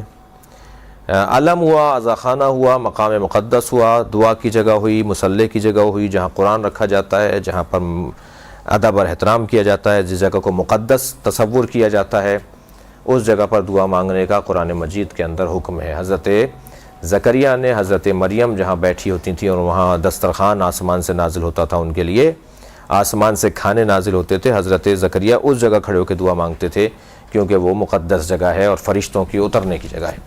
تو اگر کوئی جگہ مقدس ہو جائے اور اس جگہ کو آپ عبادت کے لیے مخصوص کر دیں تو اس جگہ پر دعا مانگنا صحیح ہے اور غلط نہیں ہے۔ علم ہمارے ہاں، ہمارے کلچر میں، ہندوستان کے کلچر میں خاص طور پر اور پاکستان کے کلچر میں بالخصوص، علم ہمارے ہاں نشانی ہے حضرت عباس کی یاد، حضرت عباس کا حرم، حضرت عباس کی زری، حضرت عباس کی جالی، وہ جو ایک تصور حضرت سے متعلق ہوتا ہے وہ علم سے ہمارے ہاں ہے۔ ہمارے ہاں ایک جگہ ایک علم لگا دیا جاتا ہے اور اس جگہ کو منسوب کر دیا جاتا ہے حضرت عباس سے۔ اب اگر اس جگہ پر جا کر ہم دعا مانگ رہے ہیں تو شرعی طور پر نہ صرف اس میں کوئی قباحت نہیں ہے بلکہ رجحان بھی اس کے اندر پایا جاتا ہے۔ البتہ سجدہ کرنا، علم کے آگے سجدہ کرنا اور علم کو سجدہ کرنا، یہ شرک آمیز اعمال ہیں۔ کیا شیعہ لوگ سنی مسجد میں نماز پڑھ سکتے ہیں؟ یہ تو سنیوں سے پوچھنا پڑے گا، کیونکہ ہمیں تو شریعت نے اجازت دی ہے کہ ہم اپنی مسجد میں سنی بھائیوں کو پڑھنے کی اجازت دیں۔ ہماری اپنی جگہ نہیں ہے، وہ ہم مالک نہیں ہیں اس مسجد کے۔ اگر ہماری مسجد میں اگر کوئی سنی آ جاتا ہے تو ہمیں ہمارے مجتہدین نے، ہمارے ائمہ نے، ان سے بالا تر، مجتہدین سے کہیں زیادہ بالا تر ہمارے ائمہ نے ہمیں کہا ہے کہ ان کو ویلکم کرو، سنیوں کو اپنی مسجد میں نماز پڑھنے کی جگہ دو، وہ آ جائیں تو ان کا احترام کرو، ٹھیک ہے۔ اب اگر ہم ان کی مسجد میں جاتے ہیں تو اب ان سے پوچھنا پڑے گا وہ ہمیں پڑھنے دیں گے یا نہیں پڑھنے دیں گے۔ تو اب الحمدللہ امید ہے کہ پاکستان کی فوج نے، پاکستان کی ریاست نے جو ذرا اپنی ذمہ داری کی ادائیگی شروع کی ہے، تو اس ذمہ داری کی ادائیگی کے نتیجے میں پاکستان میں جو آزادی ہو گئی تھی، تشدد کی آزادی ہو گئی تھی، عدم برداشت عام ہو گیا تھا اور تحمل مزاجی کا فقدان ہو گیا تھا، وہ امید ہے کہ اب آئندہ بہتر ہو جائے گا۔ اعوذ باللہ من الشیطان الرجیم، بسم اللہ الرحمن الرحیم، وبہ نستعین وہو خیر ناصر ومعین، صلی اللہ علی سیدنا مولانا بالقاسم محمد وآلہ الطیبین الطاہرین ولعنۃ اللہ علی اعدائہم اجمعین من یوم عداوتہم الی قیام یوم الدین، اما بعد۔ قال الحکیم فی قرآن الکریم، بسم اللہ الرحمن الرحیم، ادعو الی سبیل ربک بالحکمت وموعظۃ الحسنہ وجادلہم باللتی ہی احسن۔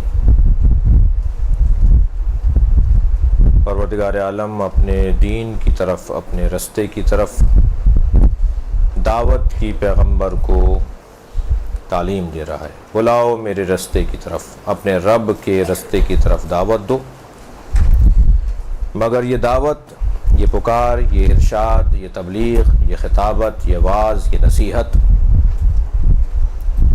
بالحکمہ، حکمت کے ذریعے ہونی چاہیے، سمجھداری کے ساتھ ہو، دانائی کے ساتھ ہو، معاملہ فہمی کے ساتھ ہو، ہوشیاری کے ساتھ ہو، حکمت کے ساتھ ہو، اور بلانے والے کو پتہ ہونا چاہیے کہ میں جسے بلا رہا ہوں اسے مجھے کیسے بلانا ہے۔ بالحکمہ، حکمت کے ساتھ بلاؤ۔ انداز تمہارا حکیمانہ ہونا چاہیے، انداز تمہارا مصلحانہ ہونا چاہیے، تمہارا انداز ہمدردی کا ہونا چاہیے، تمہارا انداز حریصانہ ہونا چاہیے۔ حریص ہو جاؤ کسی کو اچھا بنانے میں۔ تمہیں جب لوگوں کو بلانا ہے تو اس انداز سے بلاؤ کہ تم گویا ان کے بہت مخلص ہو، ان سے بہت سچے ہو، ان سے بہت پیار کرتے ہو، جنہیں تم سبیل رب کی طرف، اپنے رب کے رستے کی طرف بلا رہے ہو۔ انہیں اس بات کا احساس دلاؤ، انہیں اس بات کا باور کرواؤ کہ تم ان سے محبت کرتے ہو، تم انہیں اچھوت اور تم انہیں بد کردار اور تم انہیں گناہگار اور تم انہیں جہنمی اور تم انہیں عذاب الہی کا مستحق اور تم انہیں جاہل نہیں سمجھتے ہو، تم ان سے نفرت نہیں کرتے ہو۔ تمہارے بلانے میں انداز ایسا نہ ہو کہ تم یہ احساس دلا دو کہ تم انہیں جاہل سمجھتے ہو، پلید سمجھتے ہو، گندہ سمجھتے ہو، گناہگار سمجھتے ہو، جہنمی سمجھتے ہو، برا سمجھتے ہو۔ کبھی بھی ڈاکٹر مریض سے نفرت نہیں کرتا بلکہ مرض سے نفرت کرتا ہے۔ ایک بلانے والا، ایک پکارنے والا، ایک دعوت دینے والا، ایک تعلیم دینے والا، ایک سمجھانے والا، ایک مصلح، ایک معلم، ایک استاد، ایک ٹیچر اپنے شاگرد سے، اپنے مبلغ سے، اپنے مخاطب سے، اپنے مقابل سے، اپنے سامنے آنے والے سے نفرت نہیں کرتا بلکہ پیار کرتا ہے، محبت کرتا ہے۔ لہذا پیغمبر اکرم کی صفات میں سے بھی ایک صفت ہے حریص علیکم بالمؤمنین رؤوف الرحیم۔ پیغمبر کی صفت یہ ہے کہ میرا پیغمبر لقد جاءکم رسول من انفسکم حریص علیکم، آیت یہ ہے۔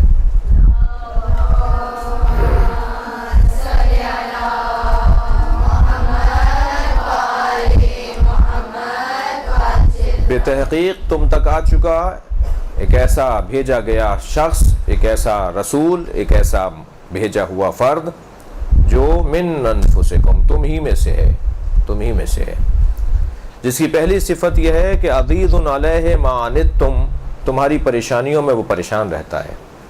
اس کی دوسری صفت یہ ہے کہ حریص علیکم، وہ تمہارا حریص ہے۔ صفت حرص ذاتی طور پر قابل مذمت صفت نہیں ہے۔ دیکھا جائے کہ یہ حرص کس چیز کی ہے۔ آپ حریص ہیں، نبی حریص ہیں، اللہ کہہ رہا ہے نبی کو حریص ہے۔ نبی معلوم یہ ہوا کہ یہ کوئی بری شے نہیں ہے، اس لیے کہ اللہ نے طے کیا ہوا ہے کہ ہر برائی کو نبی اور آل نبی سے دور رکھے گا۔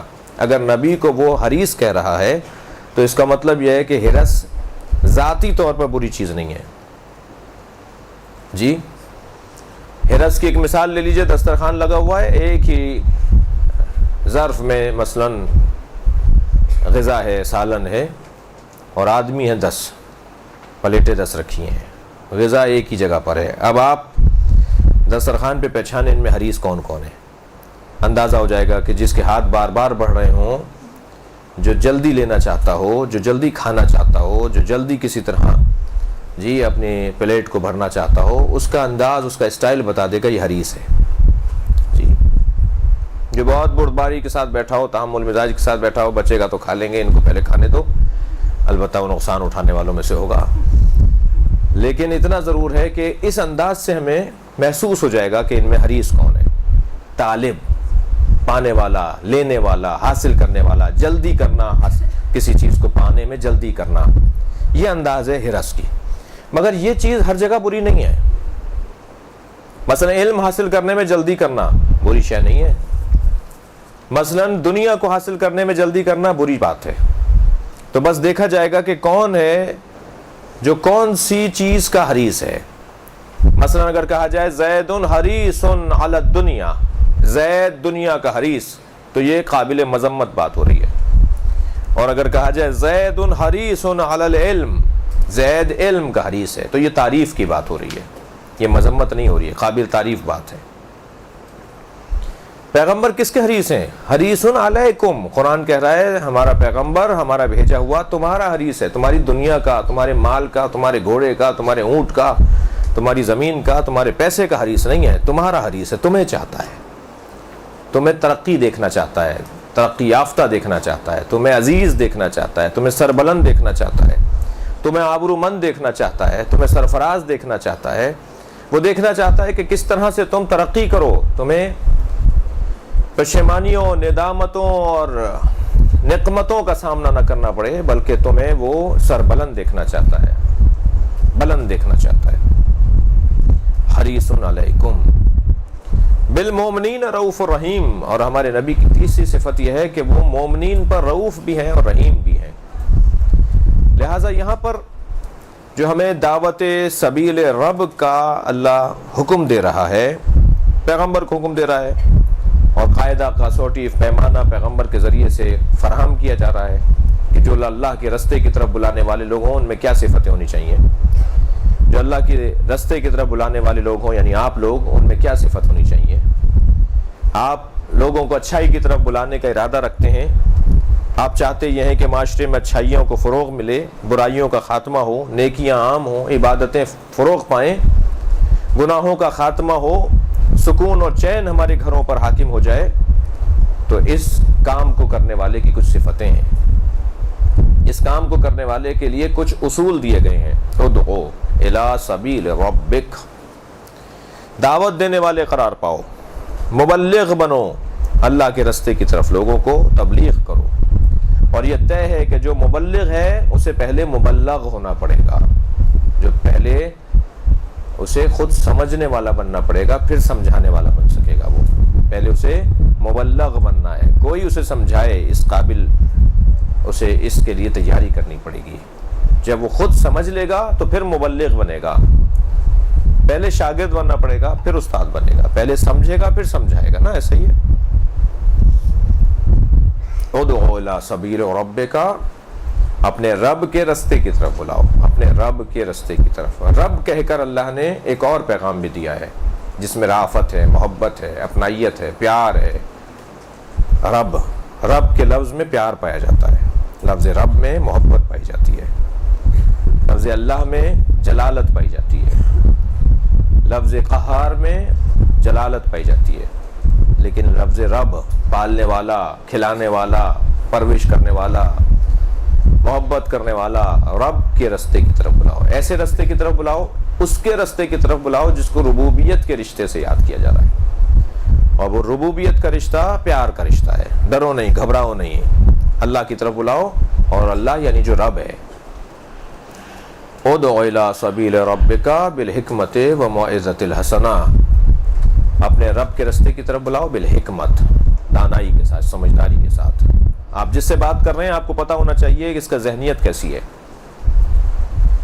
آپ اگر ذہنیت شناسی کے بعد کوئی بات کہیں گے تو اس کا اثر ہوگا، اور اگر آپ ذہن پہچاننے سے پہلے کوئی بات کر دیں گے تو ریئیکشن ہوگا، شدت بڑھے گی، لڑائی ہو جائے گی، جھگڑا ہو جائے گا، کام نہیں کر پائیں گے، فائدہ نہیں پہنچا سکیں گے کسی کو.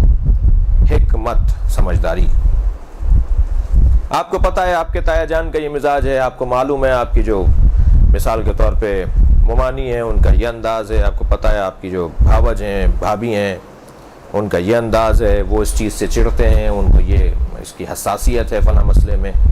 تو آپ اگر کوئی ایسا کام کرنا چاہ رہے ہیں کہ جس میں ان کو کسی طرح کا تناؤ ہو جائے گا تو آپ کو پھر وہاں وہی رستہ نہیں اپنانا پڑے گا جو آپ نے کل کسی اور کے ساتھ اپنایا تھا. آپ کو طریقہ بدلنا پڑے گا، الفاظ بدلنے پڑیں گے، تحمل مزاجی سے اس کو بات پہنچانی پڑے گی، حکمت، دانائی، سمجھداری، جذباتیت نہیں ہونی چاہیے، جلد بازی نہیں ہونی چاہیے جی۔ ایک دن میں چھو منتر سے سب صحیح نہیں ہو جائیں گے، کچھ کرنا پڑے گا، رستے نکالنے پڑیں گے، ہر ایک کے لیے علیحدہ رستہ نکالنا پڑے گا۔ بالحکمہ وموعظۃ الحسنہ، اور واعظ حسن، اچھا واعظ، اچھی نصیحت۔ ہمیشہ واعظ زبان سے نہیں کیا جاتا، ہمیشہ تقریر کر کے کسی کو آپ نصیحت نہیں کریں گے، بعض اوقات عمل کے ذریعے سے بھی واعظ ہوتا ہے، انداز بھی آپ کا واعظ بن جائے گا، نصیحت بن جائے گا جی۔ بالموعظہ، موعظۃ الحسنہ، بالحکمہ وموعظۃ الحسنہ، موعظہ حسنہ۔ آیت اللہ بروجردی کا نام آپ نے سنا ہے، ہمارے مجتہدین میں سے تھے، صاحب کرامت عالم دین تھے۔ ان کے شاگرد کہتے ہیں جب میں نے انہیں قبر میں اتارا، آیت اللہ عراقی جن سے میں نے خود سنا ہے، ان کے شاگرد سے میں نے خود سنا کہ جنہوں نے انہیں قبر میں اتارا تھا، اب سے 10-12 سال پہلے، وہ بہت ضعیف العمر تھے، ان کا انتقال ہو چکا ہے، آیت اللہ عراقی کی بات کر رہا ہوں۔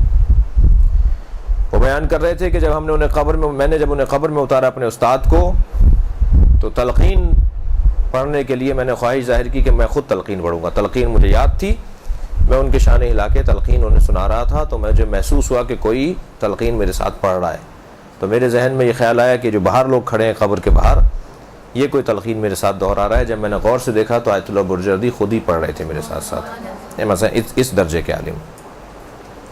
فرماتے ہیں جب ان کو ہم نے تلقین سنا دی تو میں نے دل میں آیا کہ ان کے پیروں کا بوسہ لے لوں، تو میں ان کے پیروں کی طرف جب جھکا تو انہوں نے پیر سمیٹنا شروع کر دیا، یعنی وہ نہیں چاہتے تھے کہ یہ میری پیروں کا بوسہ دیں۔ جنازے کی بات ہو رہی ہے، یہ اس درجے کا ولی خدا، اس درجے کا عالم، متقی، ولی۔ آیت اللہ العظمیٰ سید محمد حسین بروجردی کے استاد کا کتنا بڑا مقام ہوگا، یقیناً بڑا مقام ہوگا نا۔ موعظہ حسنہ کی بات کر رہا ہوں، اس کے اوپر مثال دے رہا ہوں، کیسے کہیں کہ کسی کو اچھا لگ جائے، کسی کو بات سمجھ میں آ جائے، کیا طریقہ اپنائیں کہ جس سے اس کو وہ بات سمجھ میں آ جائے۔ آیت اللہ بروجردی کے استاد ہیں آیت اللہ جہانگیر قشقائی۔ آیت اللہ اور عالم دین تو بعد میں ہوں گے، 40 سال تک وہ دیندار نہیں تھے، دین کے قریب نہیں تھے، کوئی تعلق نہیں تھا ان کا مذہب سے اور دین سے، 40 سال کی عمر تک موسیقار تھے، موسیقی بجا کر، گانے گا کر اپنے گھر چلا رہے تھے، کوئی دین کا تعلق، ان کا دین سے ان کا کوئی تعلق نہیں تھا۔ وہ موسیقی جو آلات ہوتے ہیں ان میں ایک آلہ ہوتا ہے جس میں ایک تار لگا ہوا ہوتا ہے، وہ تار بجاتے ہیں تو آواز آتی ہے، پھر وہ اس کو بجا کر جو ہے وہ لوگوں کو جمع کرتے ہیں، گانا گاتے ہیں، اور پھر سکے مل جاتے ہیں اور گھر میں راشن آ جاتا ہے۔ تو ایک دفعہ وہ تار ٹوٹ گیا ان کا، وہ جو تار بجاتے ہیں نا، وہ تار ٹوٹ گیا ان کا، ظاہر ہے وہ تار ہی جب ٹوٹ گیا تو وہ بجائیں گے کیسے، گھر کا گزر بسر کیسے ہوگا؟ تو اس کو جڑوانے کے لیے اصفہان کے شہر میں آ گئے، کسی علاقے سے، اصفہان بڑا شہر تھا، وہاں گئے تو ایک چوک کے اوپر موچی بیٹھا ہوا جوتیاں بنا رہا تھا، جوتیاں جو ٹوٹ جاتی ہیں لوگ دے جاتے ہیں، ذرا بند لگا دو، تو وہ اس کے اندر بند لگا دیتا ہے، وہ بیٹھا ہوا بند لگا رہا تھا۔ تو یہ اس کے پاس کھڑے ہوئے کہنے لگے تم اصفہان میں رہتے ہو، میرے یہ جو ہے گٹار ہے اس کا تار ٹوٹ گیا ہے، تو یہ تار بتاؤ کہاں سے جڑے گا؟ تو موچی نے سر سے لے کے پیر تک دیکھا اور کہا تمہارا جو اللہ سے تار ٹوٹا ہوا ہے اس کی بھی فکر ہے، تمہارا بھی تو تار ٹوٹا ہوا ہے، کوئی تعلق ہی نہیں اللہ سے، تار ٹوٹے ہوئے ہیں جی۔ ایک دم زمین پر بیٹھ گئے اسی کے پاس، کہنے لگے ہاں یہ بتاؤ یہ تار کون جوڑتا ہے، میرا تار جو میرے اللہ سے ٹوٹا ہوا ہے یہ کون جوڑے گا؟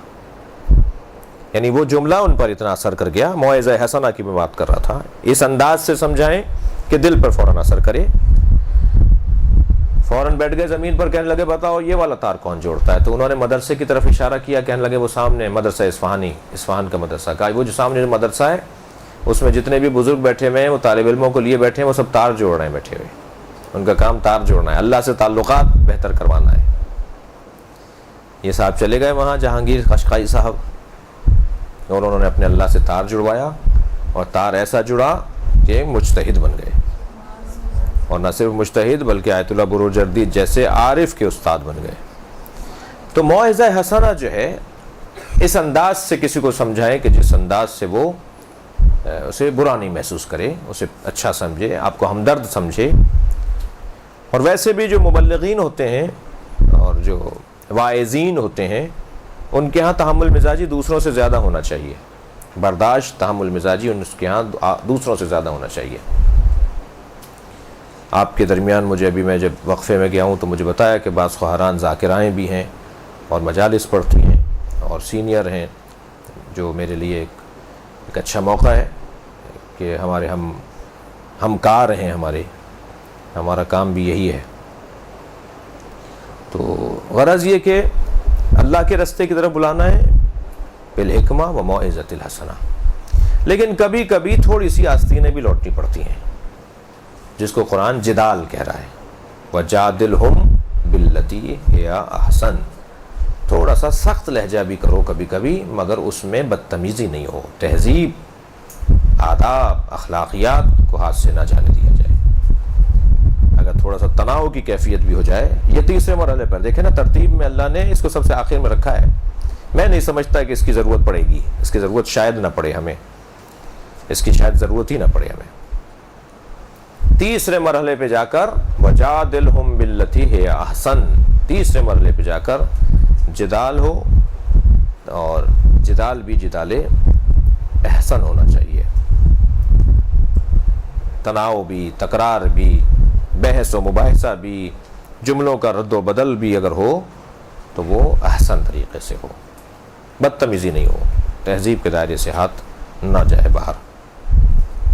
یہ ہمیں خطوط دی ہیں پروردگار عالم نے، معاشرے میں خوبیوں کو عام کرنے کی، اچھائیوں کو بڑھانے کا، یہ ہمیں اللہ نے ایک دستور دیا ہے، جس دستور کے مطابق ہم اور آپ میں سے بہت سے، ممکن ہے سب بچیاں، سب خواہران یہ نہ چاہتی ہوں کہ ہم جا کے کوئی تقریر کریں، ہم کوئی جا کر مجلس پڑھیں، ہم اس لیے یہاں نہیں پڑھنے آ رہے کہ ہم مجلس بھی پڑھیں جا کر، ہم تو خود صرف اپنے لیے پڑھنے آئے ہیں، خود اپنی اصلاح کرنے آئے ہیں، اپنی معلومات بڑھانے آئے ہیں، اپنے آپ کو اچھا انسان بنانے کے لیے مدرسے میں آ رہے ہیں۔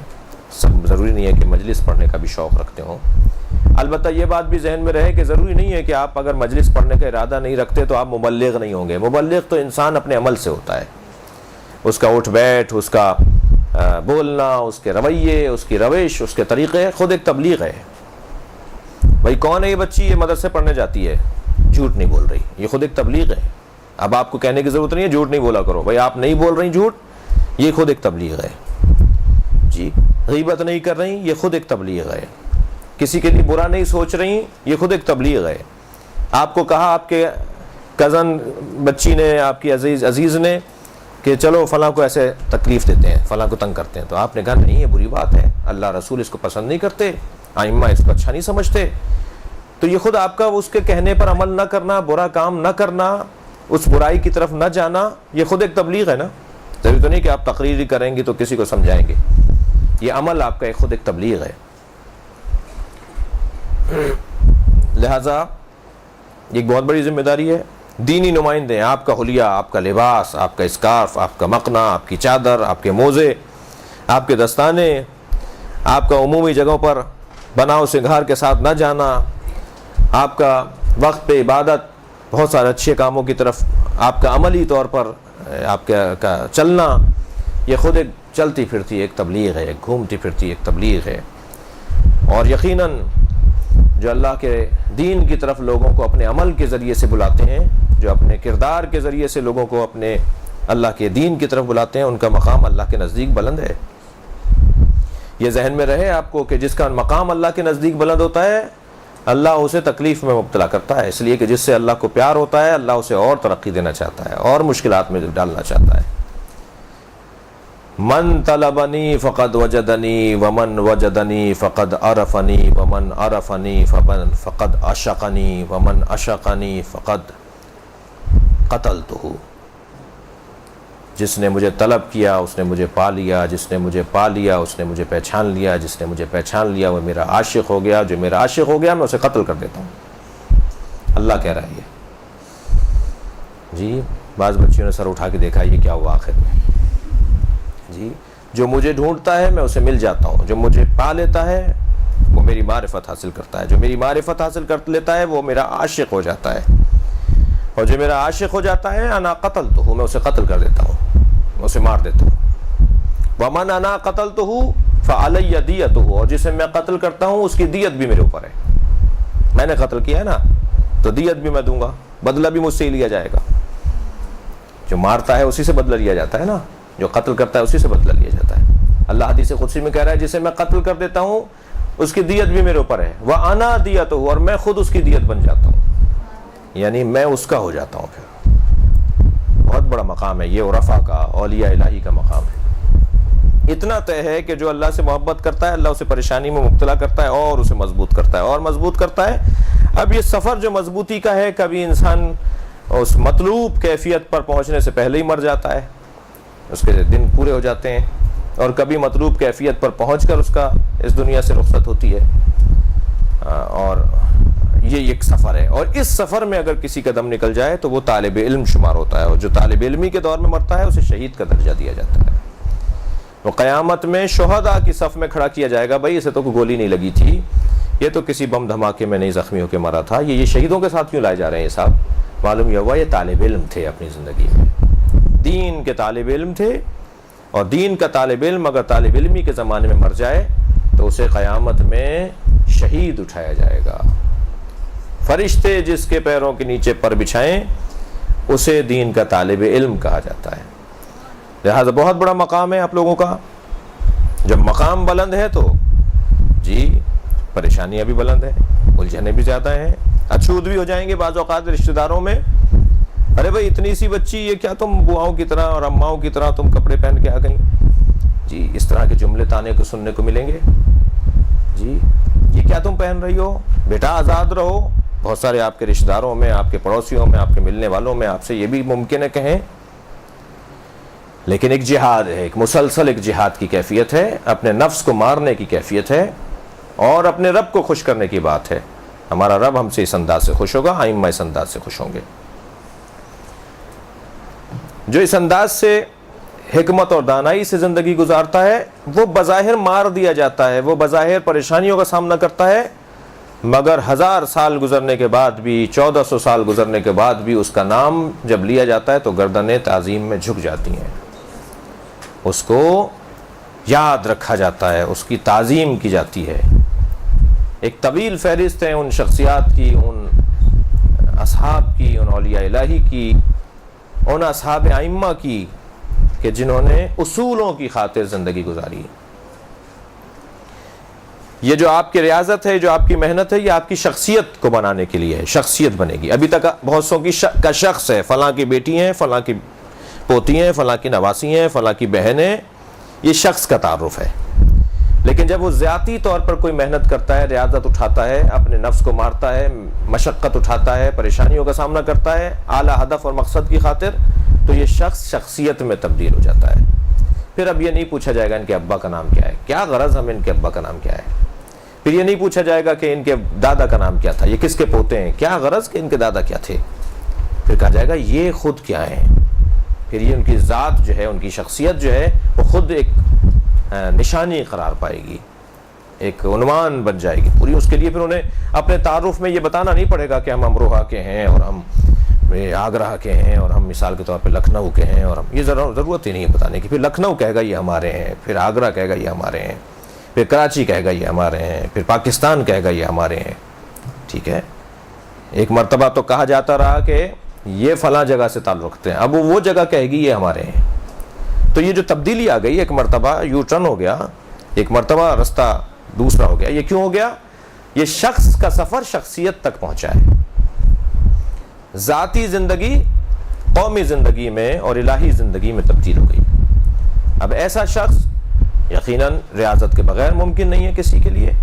یہ بھی آپ کے ذہنوں میں رہے اور ہے، اس کو میں تکرار کر رہا ہوں، اور وہ یہ کہ بدن تو مؤنث اور مذکر ہوتا ہے، بدن تو مرد کا اور عورت کا ہوتا ہے، مگر روح مؤنث اور مذکر نہیں ہے۔ روح مرد اور عورت کی نہیں ہوتی، روح مردانہ اور زنانہ نہیں ہوتی، روح ہے۔ اور اللہ تک پہنچنے کے لیے بدن اصالت نہیں رکھتا، روح کو اصالت حاصل ہے۔ اللہ کا قرب حاصل کرنے کے لیے، اہل بیت کے نزدیک مقام پانے کے لیے عظمت حاصل کرنے کے لیے بدن کو اصالت حاصل نہیں ہے، اولویت حاصل نہیں ہے، ترجیح حاصل نہیں ہے. پہلا کام بدن کا نہیں ہے، پہلا کام روح کا ہے. قرب الہی حاصل کرنے کے لیے بدن اصالت نہیں رکھتا، روح اصالت رکھتی ہے. اور جب اصل چیز روح ہے تو پھر بعض اوقات مردوں سے زیادہ عورتیں کامیاب دکھائی دیتی ہیں معرفت کے باب میں، جی للہیت کے باب میں، قرب الہی کے باب میں، عظمتوں کے باب میں بہت سی عورتیں مردوں سے زیادہ دکھائی دیتی ہیں. لازمہ نہیں ہے کہ ہمیشہ مرد ہی جو ہے وہ کوئی کارنامہ کریں، بلکہ جس کی روح بلند ہوگی، جس نے اپنے نفس کے اوپر اپنی روح پر قابو اور کنٹرول رکھا ہوگا اور ایک ریاضت کرتے ہوئے شخص سے شخصیت کا سفر کیا ہوگا، وہ انسان کامیاب انسان شمار ہوگا. اب یہ شخصیت جو کامیاب کہلائے گی اور ایک شخصیت کہلائے گی، اس کے لیے کچھ اصول ہیں. موٹے موٹے اصولوں کی طرف توجہ کریں.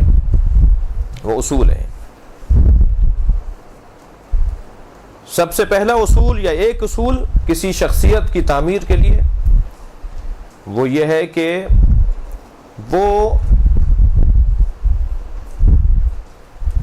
زندگی گزارے اصولوں پر مشتمل، اصولوں پر مشتمل زندگی. سوکھے پتوں کی طرح زندگی نہیں گزارے، ہوا کے جھونکے کے اوپر، ہوا کے دوش کے اوپر زندگی نہ گزارے، اصولوں پر زندگی گزارے. اصول کے مطابق اپنے فیصلے لے. میرا یہ اصول زندگی ہے جو قرآن و سنت اور ائمہ کی تعلیمات کی روشنی میں اصول مرتب کیے جائیں. پابند اصول.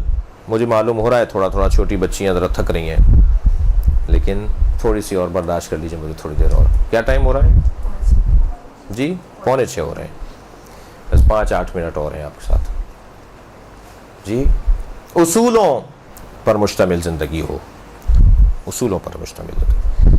وہ اپنی دنیا کو ترک کر دے، وہ اپنی لذت کو ترک کر دے، وہ اپنے مادی جو سہولتیں ہیں انہیں ترک کر دے، کیونکہ اصولوں سے ٹکرا رہے ہیں. وہ مادی اصول، مادی سہولتیں، وہ دنیا اصولوں سے ٹکرا رہی ہے، لہذا چھوڑ دیا ہم نے. ہم نہیں لے رہے اس چیز کو، اس لیے کہ ہمارے اصول نہیں کہہ رہے. حضرت مسلم ابن عقیل کو حضرت ہانی ابن عروہ نے کہا کہ عبید اللہ ابن زیاد میری عیادت کرنے آ رہا ہے، میں پانی مانگوں گا تو آپ سمجھ لیجئے گا کہ میں آپ کو اشارہ دے رہا ہوں کہ اب بہترین وقت ہے کہ آپ پردے کے پیچھے سے آ کے اس کو خنجر مار دیں. میں جب دیکھوں گا کہ موقع کب بہتر ہے، میں اسی وقت کہوں گا کہ مجھے پانی پلایا جائے. تو پانی تو میرا غلام لے کر آئے گا، کوئی اور لے کر آئے گا، آپ سمجھ لیجئے گا کہ میں آپ کو بلا رہا ہوں کہ اسے آ کے مار دیں. عبید اللہ ابن زیاد مر جائے گا، کوفے میں سب سے بڑا مزاحم ہے، سب سے بڑی رکاوٹ ہے، لہٰذا جب وہ مر جائے گا تو رکاوٹ دور ہو جائے گی. ہانی ابن عروہ پکارتے رہ گئے پانی لے کر آؤ. پانی آ گیا، پھر کہا پانی لے کر آؤ، نہیں آیا حضرت مسلم. یہاں تک کہ جی کچھ کہہ رہی ہیں آپ؟ ہماری بہن کچھ کہہ رہی ہے، کچھ کہہ رہی ہیں؟ اچھا، ہم سے کہہ لیجئے، آپس میں نہیں کہیے، ٹھیک ہے. ایک صلوات پڑھیں ذرا محمد و آل محمد پر.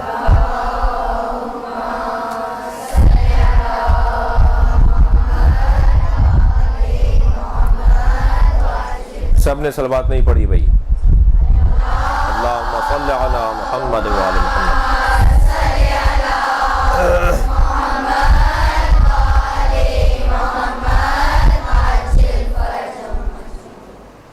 حضرت مسلم نہیں آئے مارنے کے لیے خنجر. جب عبید اللہ ابن زیاد چلا گیا تو حضرت مسلم سے حضرت ہانی ابن عروہ رضوان اللہ تعالیٰ علیہ نے کہا کہ میں آپ کو اشارہ دیتا رہا، بلاتا رہا، آپ کیوں نہیں آئے؟ تو آپ نے فرمایا ہم خاندان پیغمبر کے لوگ کسی کو دھوکہ دے کے نہیں مارتے. وہ دھوکہ دے کے مار رہے ہیں، وہ دھوکہ دے کے مار رہے ہیں. عبید اللہ جب آیا تھا نا کوفے میں، امام حسین کے کپڑوں میں آیا تھا، امام حسین کا حلیہ بنا کر آیا تھا. سارا کوفہ سمجھ رہا تھا امام حسین آ گئے، وہی ہرے رنگ کا ماما باندھ کے، وہی ہرے رنگ کا رومال ڈال کے، اسی انداز سے جیسے امام حسین گھوڑے پر بیٹھے آ رہے ہوں. لوگوں نے یہ سمجھا حسین آ گئے کوفے میں، لیکن ہانی جناب مسلم نے اسے قتل نہیں کیا. فرمایا کہ ہم اہل بیت کے گھر کے لوگ، ہم رسول کے خاندان کے لوگ کسی کو دھوکہ دے کے نہیں مارتے. اصول ہے نہیں ہے. اصول پر پابندی کرنے والا شخص نقصان اٹھاتا ہے وقتی طور پر، مگر 1400 سال گزرنے کے بعد ان کا نام لیا جاتا ہے تو گردنیں جھک جاتی ہیں، ان کی تعظیم میں لوگ کھڑے ہو جاتے ہیں، ان کے نام کی تعظیم میں لوگ کھڑے ہو جاتے ہیں، ان کے نام کے ساتھ علیہ السلام لکھا جاتا ہے۔ اصولوں کا پابندی۔ شخصیت کی تعمیر میں ایک اصول، شخصیت کی تعمیر میں دوسرا اصول۔ آپ سب شخصیت بنانے کی کوشش میں ہیں، ہم سب شخصیت بنانا چاہتے ہیں، ہم سب کچھ مقام پانا چاہتے ہیں اللہ کے نزدیک، اور اللہ کے نزدیک مقام بن جائے گا تو خود بخود معاشرہ بھی ہمارا احترام کرے گا۔ دوسرا اصول حالات کی تبدیلی، توجہ چاہوں گا میں اس جملے پر، حالات کی تبدیلی میں ترجیحات کا تعین، حالات کی تبدیلی میں ترجیحات کا تعین۔ جملہ ذرا مشکل اگر ہے کسی بچی کے لیے تو میں اس کو یوں کہوں کہ جب حالات تبدیل ہوتے ہیں تو کیا کرنا چاہیے، کن حالات میں کیا کرنا چاہیے۔ حالات کے بدلنے سے اپنا انداز بدلنا ہے، طریقہ بدلنا ہے، روش بدلنی ہے، اپنا اسٹائل بدلنا ہے، اپنے طریقے کو تبدیل کرنا ہے۔ حالات کے بدلنے سے اب ہمیں کیا کرنا چاہیے، اس چیز کا تعین انسان کی شخصیت کو بناتا ہے۔ حالات کی تبدیلی سے ترجیحات کا تعین۔ وہ علی بن ابی طالب جو نبی کے زمانے میں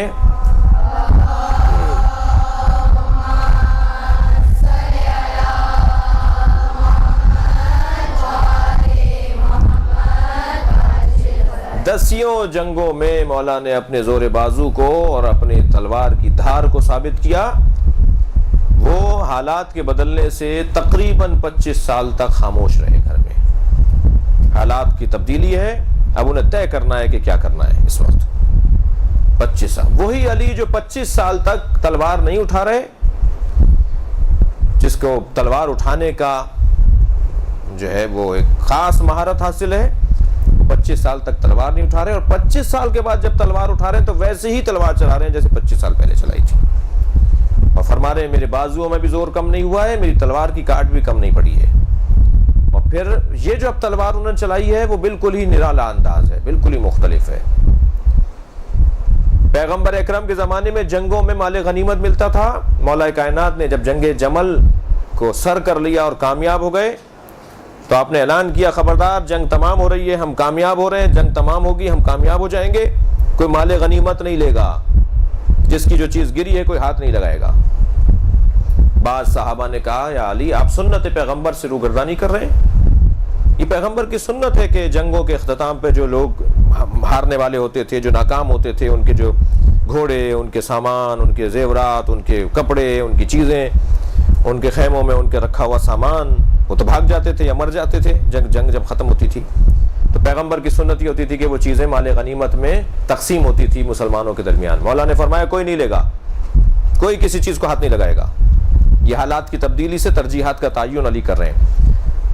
لوگوں نے کہا آپ سنت پیغمبر سے روگردانی کر رہے ہیں، حضرت نے فرمایا نہیں، میں سنت پیغمبر سے روگردانی نہیں کر رہا، میں ناموس پیغمبر کا تحفظ کر رہا ہوں۔ اس لیے کہ اگر تم نے مال غنیمت لینے کی میں نے تمہیں اجازت دے دی تو تم اس لشکر کی عورتوں کو بھی کنیز بناؤ گے، اور اس لشکر میں جو عورتیں ہیں وہ تمہاری مائیں ہیں، ماؤں کو کنیز بناؤ گے۔ حضرت عائشہ تھی نا، اس لشکر میں تمہاری مائیں ہیں۔ حالات کی تبدیلی سے ترجیحات کا تعین کرنا کیا ہے، کیسے اس مرحلے کو گزارنا ہے۔ غرض آپ اور ہم سب کی کوشش یہ ہے کہ ہم اللہ کے نزدیک مقام پائیں، اور اللہ کے نزدیک جب ہمارا مقام ہو جائے گا تو خود بخود عوام تو پھر ہمارے پیچھے ہے، عوام کو تو پھر اللہ ہمارے پیچھے لگائے گا، عوام کو ہمیں ڈھونڈنا نہیں پڑے گا، لوگوں کو ہمیں جمع نہیں کرنا پڑے گا، خود بخود لوگ ہمارے پیچھے لگیں گے، اس لیے کہ اللہ چاہتا ہوگا کہ لوگ ہمارا احترام کریں۔ اور امام حسین کیا فرماتے ہیں، اللہ جس نے تجھے پا لیا اس نے کیا کھویا، اور جس نے تجھے کھو دیا اس نے کیا پایا۔ ایک جگہ اور امام حسین فرماتے ہیں کہ اللہ جس نے لوگوں کی خاطر تجھے چھوڑ دیا اسے نہ لوگ ملے نہ تو ملا، اور جس نے تیری خاطر لوگوں کو چھوڑ دیا اسے تو بھی ملا اور لوگ بھی اسے ملے۔ لہذا اصل جو ہے وہ قرب پروردگار، اپنے رب کی رضایت، اپنے مالک کو خوش کرنے کا ہدف اور مقصد ہے، اور پھر خود بخود دنیا بھی پیروں کے نیچے آ جائے گی۔ کچھ سوالات کے ہم جوابات نہیں دے پائے، انشاءاللہ کسی اور مرحلے پر اگر یہ توفیق حاصل ہوئی آنے کی تو ان سوالات کے جوابات دیں گے۔